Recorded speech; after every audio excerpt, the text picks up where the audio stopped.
It's my goal to finish 10 more canvas paintings before the end of the year. And in this video, I'm taking you along on the process of starting the first 5.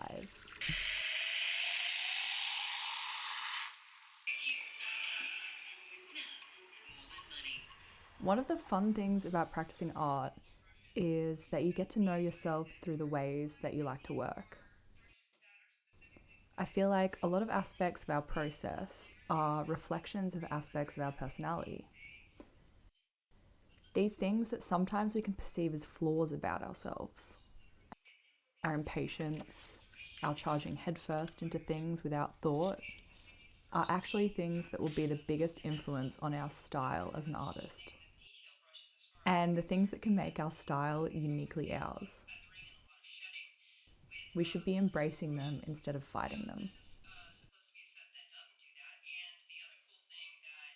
Personally, I call myself an intuitive artist. I think that term means a lot of different things to a lot of different people. But to me, it refers a lot to how I develop a painting and how the concept or theme of the painting forms. Most often, I don't create a drawing for my paintings. This is in some small part owing to my impatience to just jump straight onto the canvas. But in a larger part, it's because I rarely ever have a finished idea that I want to paint. My paintings evolve from a central image or a vague idea. I might know I want to paint a double-sided girl, or a certain animal or skull, or I might find a reference photo that piques my interest. And I'll start painting it knowing that as I paint, more elements and imagery will come. The final painting is always a surprise, and the journey itself to get there is never boring.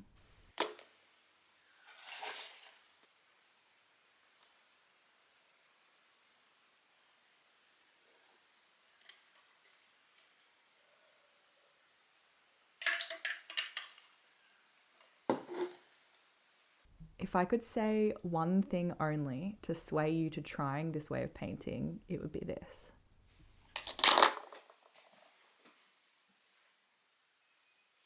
I never ever suffer from having no ideas. I often feel like I have none, but I just need to remind myself that I don't need ideas. I only need to start. To put something, a figure, a face, on the canvas, and the rest will come to me.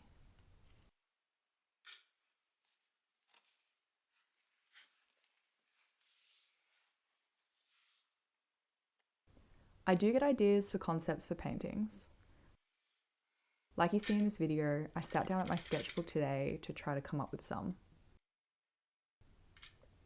But the way I paint leaves so much room for freedom. So even when I'm working from a thumbnail idea or sketch, I know it's going to end up differently. And usually way better than the sketch. So I don't stress too much about perfecting the idea at the sketchbook stage.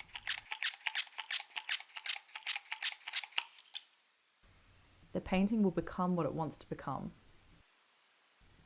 I don't often try to direct a very specific outcome.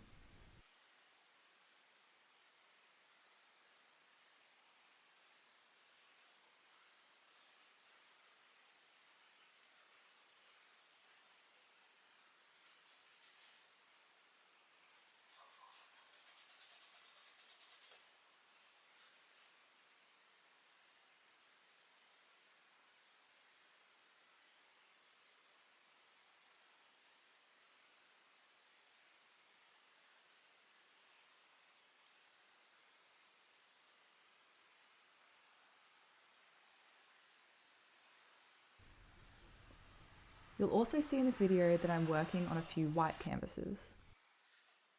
That's a little different for me, as I usually like to get some layers of colour down before I do anything. The canvases that I used for the woman and for the snake were previously used. I had a whole other painting underneath the figure that you can see sort of ghosting through the white. It's actually one of my favorite painting ideas ever, but I didn't feel like I was executing it right. And I'm dying to create it again, hopefully better this time. But that's a story for another day.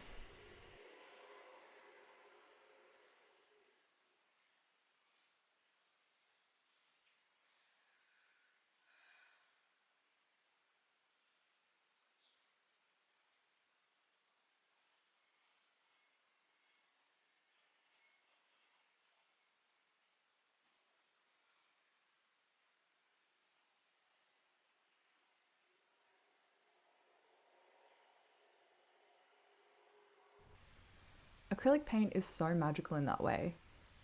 It's so freeing. You can just layer and layer and completely erase, and then layer again. But anyway, I like having that messy abstract color layer down because A, it's such a fun first step of a painting. It's so loose and energetic and playful. And B, because it takes away that intimidating glare of perfect white canvas. And C, it provides some colour that gives me some context to put down more colour later.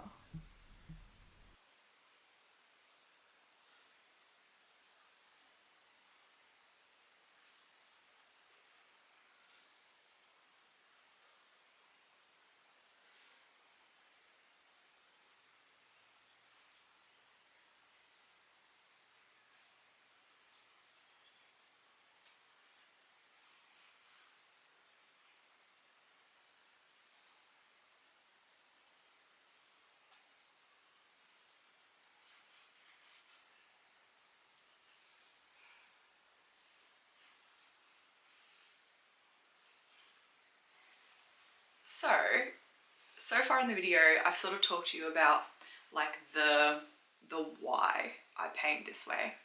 But now I want to sit down and have a chat on some like practical tips I can give you for starting your paintings in this more intuitive style and starting straight on the canvas with your paint. No drawing, nothing, just going in.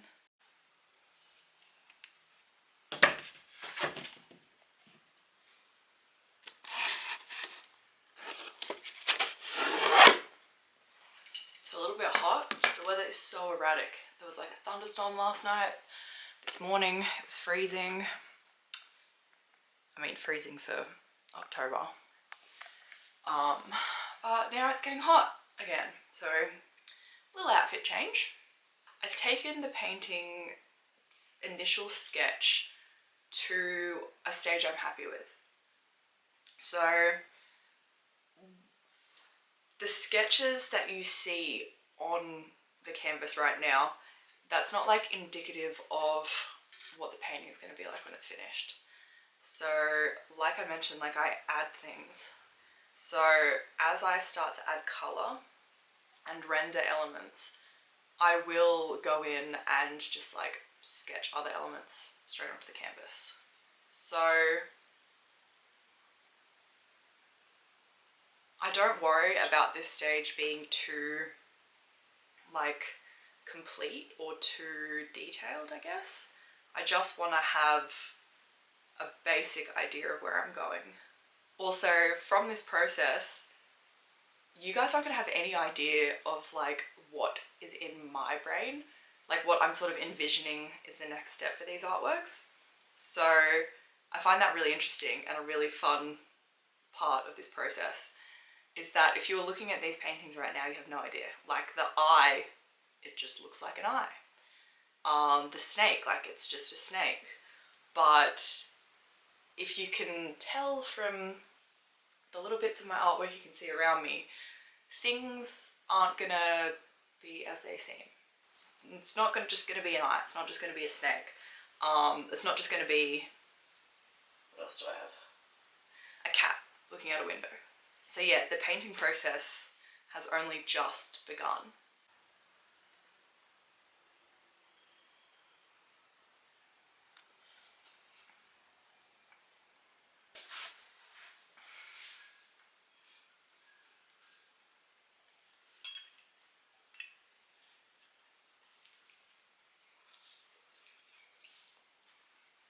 So, process. I told you I was going to talk about some of the practical elements of painting like this.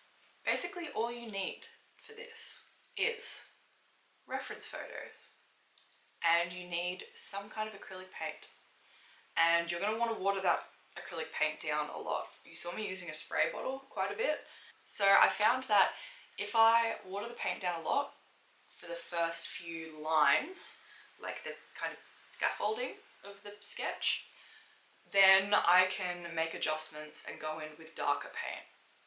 So instead of going in with paint straight out of the tube, I can use like light washes.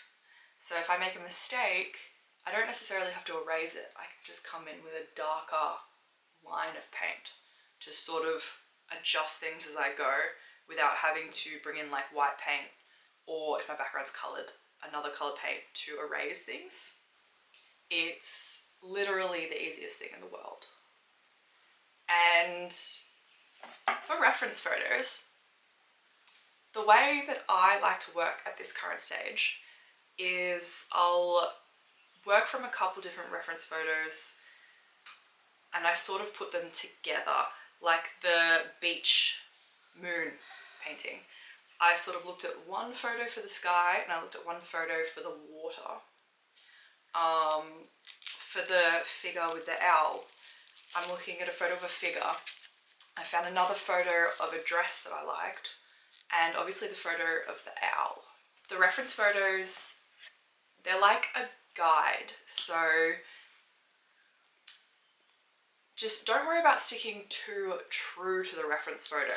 Reference photos are really good for like the structure of things, like figures especially, animals. They're good for knowing how to make something look like something. But one thing I'd advise is like, don't just paint from one reference photo. Don't just paint like a face of someone. Then figure out like what other element you want to add in there. Find another reference photo, you know, flowers, whatever, clouds, and kind of work through the photos as you go. A lot of people do mock-ups, so people will Photoshop or on Procreate will put together like reference photo mock-ups, and they'll like edit together a bunch of photos to use as one reference photo to paint from. I love that, and I think it can work really well, and I would like to try it. But the overarching theme of this video and of, I guess, my art style currently is impatience. So I just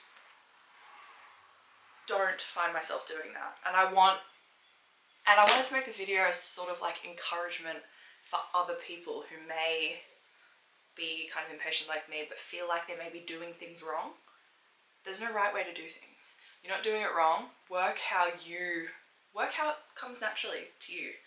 And you know, obviously with Pinterest, they're not your images. A lot of them are someone else's photography or artwork. So that's one of the reasons why, like, you don't necessarily want to paint a reference photo just as it is. You need to change it, and you need to change it significantly for it to be, you know, there's actual legal ramifications to this, but like in my just opinion of what art is and what original art is, you have to change it significantly for it to be considered your artwork. Unless you're doing like a study or something. But the reason why I love painting like this and starting paintings like this is that I'm very inspired by a lot of things. My Pinterest is full of a lot of things, and it's kind of like just by doing these rough sketches and adding more things as I go down the road with my paintings, I am able to blend together all these references, all this imagery into something that is totally unique. And it's so unique that I actually don't even know where it's going to go myself. So it's a very fun way to paint. So like I mentioned, I'm happy with how this initial blocking in line sketch stage is, so when I go in again on each one of these paintings, I might refine that sketch a little bit. It's not totally up to the stage where I'm really comfortable going in with colour. Like they kind of are, but they kind of aren't. It depends on how I feel. But for the sake of this video, I just wanted to show you that initial process, because I might not go back in before I start to add colour. I just wanted to show you, sometimes I really go in with the bare minimum of sketches and then straight in with colour. I have a feeling that today I'm going to do some abstract colour backgroundy work, and I'm going to tighten up the sketches a little bit. I want to get going on that pretty much after I finish this video, so I might just start a whole new video after I'm finished here.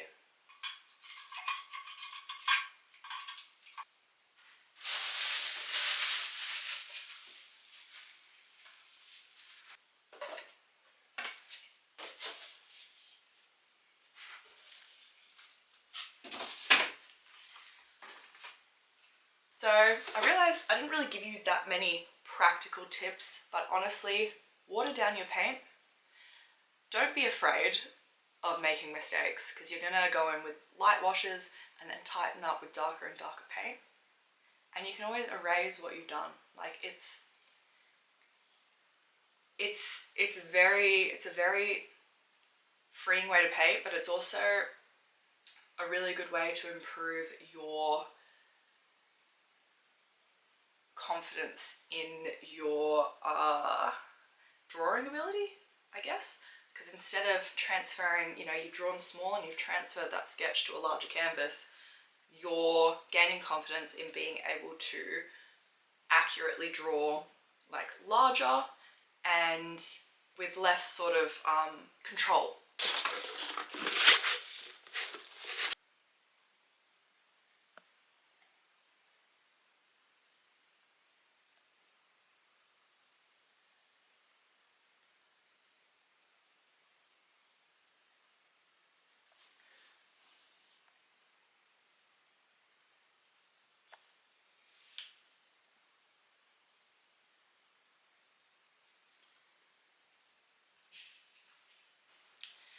Now that this video is done, I'm going to make a third iced coffee.